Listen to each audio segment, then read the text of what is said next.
نحمدہ و نصلی علی رسولہ الکریم، اما بعد۔ ساری دنیا کے مسلمانوں کو اسی لیے فخر ہونا چاہیے کہ اللہ تعالیٰ نے اتنے ساری بندہ کو دنیا میں بھیجا ہے، ان میں سے اللہ تعالیٰ نے ہم کو مسلمان بنا کر بھیجا ہے۔ اور اللہ نے کلام پاک میں ایسے ارشاد فرمایا کہ هو اجتباکم، تم کو میں نے چنا ہے، ملت ابیکم ابراہیم علیہ السلام کی جو مجاز تھا، اس مجاز پر میں نے تم کو چنا ہے۔ تو اللہ سبحانہ تعالیٰ نے ہم کو چنا ہے ان کے دین کے لیے۔ تو پہلے تو ہمیں یہ سمجھنا ہے ابراہیم علیہ السلام کے مجاز کیسا تھا۔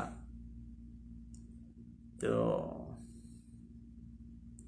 ہم جانتے ہیں ابراہیم علیہ السلام کو اللہ کے دین کے لیے آگن میں پھینک دیا گیا تھا، تو اللہ نے ان کو محفوظ کیا۔ پھر اللہ نے حکم دیا کہ تمہارا بیوی کو بچہ کو مکہ میں چھوڑ کے آؤ۔ اس وقت جہاں مکہ میں کچھ بھی نہیں تھا، کھانے کے لیے کچھ چیز نہیں تھا، پینے کے لیے پانی کا بندوبست نہیں تھا، اور دوسرا کوئی آدمی وہاں پر نہیں تھا جس کے ساتھ بات کر سکے، جس سے کچھ مدد لے سکے۔ ایسا کوئی آدمی وہاں پر رہنے والا کوئی نہیں تھا، صرف پتھر اور پتھر۔ جو ہم مکہ میں آئے ہیں، ہم جانتے ہیں مکہ میں صرف پتھر اور پہاڑ، ایسی جگہ میں کچھ بھی نہیں تھا، اور حیوان کا بھی ڈر تھا۔ ایسی جگہ میں اس چھوٹے معصوم بچے کو چھوڑ کر گیا۔ تو اللہ کے حکم کیا کرنا ہے، اللہ کا حکم تو چھوڑ کے آئے۔ پھر جب بچہ تھوڑا بڑا ہوا تو اللہ نے کیا کہا، حکم دیا اب تم اپنا بچہ کو ذبح کر دو۔ تو ابراہیم علیہ السلام یہ بھی کر دیا۔ تو انہوں نے تو ذبح کر دیا تھا، انہوں نے تو چھری کو چلا دیا تھا، چاقو کو چلا دیا تھا، لیکن اللہ نے محفوظ کیا ان کے پیغمبر کو، اسماعیل علیہ السلام کو، لیکن ابراہیم علیہ السلام تو ذبح کر دیا۔ تو ایسے ایک مجاز ہم پر بھی آ جائے، اللہ کے دین کے لیے ہم سب کچھ چھوڑنے کے لیے تیار ہے۔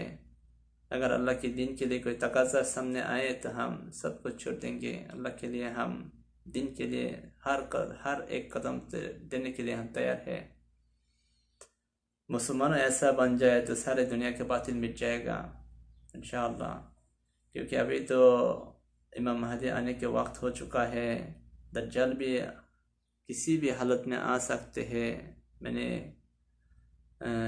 کل ایک ویڈیو اپلوڈ کیا تھا، وہاں پر بیان کیا کہ دجال ابھی آ سکتے ہیں۔ تو ایسی حالت میں بہت ساری بھیانک مصیبت ہم پر آنے والا ہے۔ اس لیے آج تھوڑا عمل بتا دیں لوگوں کو، کچھ فائدہ ہو جائے تو اللہ تعالیٰ مجھے بھی معاف فرمائے۔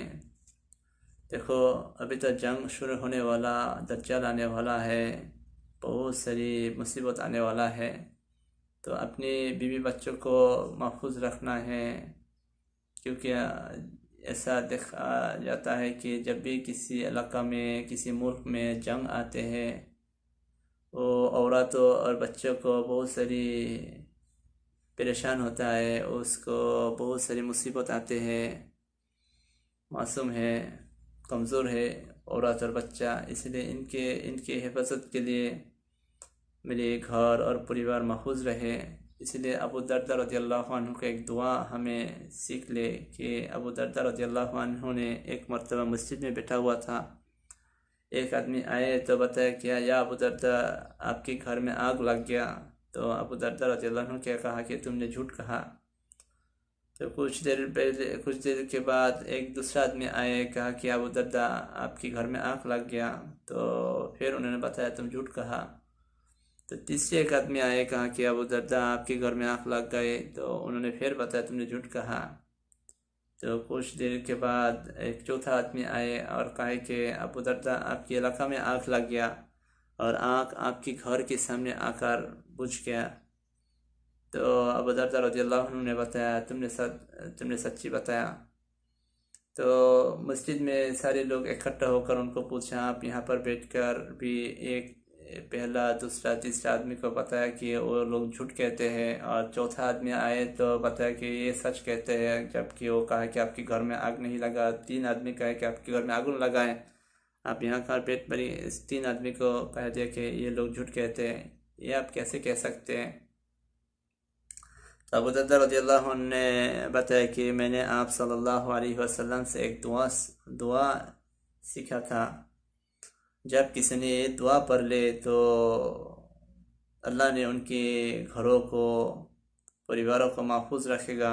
تو میں نے تو صبح میں یہ دعا پڑھ لیا، تو اگر یہ تین آدمی کے بات سچ ہو کہ میرے گھر میں آگ لگ گیا تو میرے نبی کے بات تو جھوٹ ہو جائے گا۔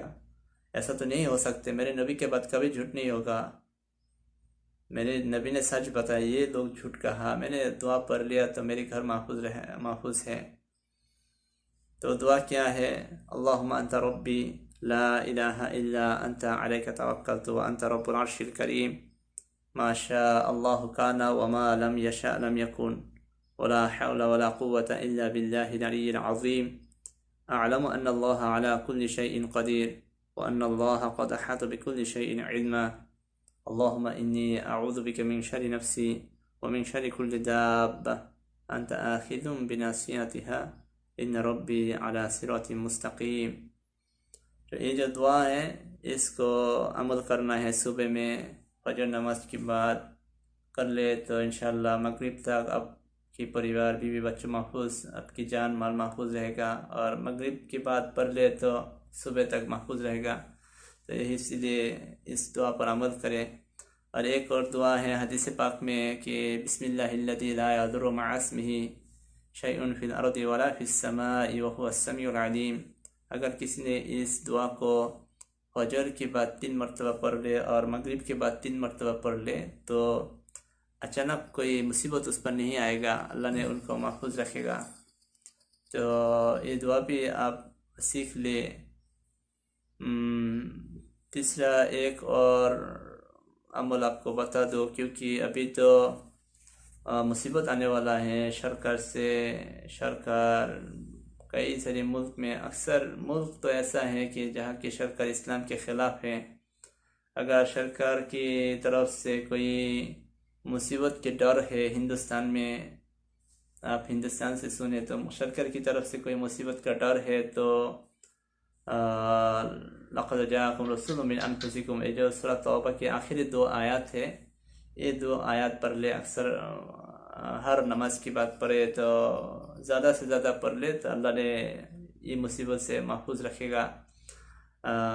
ایک اور حدیث پاک میں ہے، اگر کسی کو جانور کی طرف سے ڈر آئے اور نہیں تو سمندر میں دریا میں ڈوب جانے کا ڈر ہے، وہ بھی یہ 2 آیات پڑھ لے تو اللہ نے ان کو محفوظ کرے گا۔ اب اگر کوئی جیل میں جاتے ہیں، جیل میں پکڑ لیتے ہیں پولیسوں نے، سرکار نے پولیس پکڑ لے، ظلم کر کے پکڑ لے، تو اگر یہ آیات پاک سورۃ توبہ کے آخر 2 آیات زیادہ سے زیادہ پڑھ لے تو اللہ نے وہاں سے چھوٹنے کا راستہ کر دے گا انشاءاللہ۔ تو کیونکہ ابھی جنگ کا وقت آ رہا ہے، مصیبت آ سکتے، اس لیے یہ عمل ہمیں کرنا ہے۔ ایک اور بہت اہم عمل آپ کو سکھاؤں میں، تفسیر معارف القرآن کے ایک حدیث پاک سے عمل ہے۔ تو جب دشمنوں ہمارے قریب آ جائے، دشمن آنے کا ڈر آتے ہیں، تو آپ یہ 3 آیات پاک پڑھ لیں تو دشمنوں کی آنکھوں سے اللہ نے آپ کو غائب کر کے رکھے گا انشاءاللہ، آرام کر کے رکھے گا۔ اگر یہ 3 آیات پڑھ کے اپنی گھر کی دروازہ میں کونے کونے پر پھونک ڈال دے تو اس گھر کو بھی محفوظ رکھے گا، دشمنوں کی آنکھوں سے آرام کر کے رکھے گا۔ فرشتہ آ کر اپنی ڈناؤں سے اس کو گھیر کے رکھے گا۔ تو یہ ہے افرأیت وجعلنا على قلوبهم أكنة أن يفقهوه وفي آذانهم وقرا أولئك الذي، یہ ایک آیات ہے۔ دوسرا آیات کے ایک حصہ ہے، ایک آیت کے ایک حصہ ہے، اولئک الذین طبع اللہ علی قلوبہم وسمعہم وابصارہم. اور تیسرا ایک آیت ہے افرأیت من اتخذ الہہ ہواہ وأضلہ اللہ علی علم وختم علی سمعہ وقلبہ وجعل علی بصرہ غشاوہ. تو آپ کسی حافظ کو پوچھ لے آیات پاک کہاں ہے، اور میں کوشش کروں گا کہ ڈسکرپشن باکس میں، یوٹیوب میں ڈسکرپشن باکس میں، اور نہیں تو فیس بک میں اس کا لنک دے دے. سارے اعمال آپ کو اکٹھا کر کے میرے ایک بھائی نے ایسا میرے سارے عملوں کو اکٹھا کر کے مجھے بھیجا ہے، کیونکہ میں نے پہلے بنگلہ میں انگریزی میں اس عمل کو لوگوں کو کرنے کے لیے بتایا. تو آپ لوگ بھی عمل کر لیں. یہ جو 3 آیات پاک بتایا، یہ آیات آپ پڑھے تو دشمنی آنکھوں سے آپ غائب ہو جائیں گے انشاءاللہ. اور بہت سارے عمل ہیں، اور کیا کہوں کہ ہر نماز کے بعد آپ شیطان ہم کو وسوسہ دیتے ہیں. شیطان ہمارے بھیانک دشمن ہے.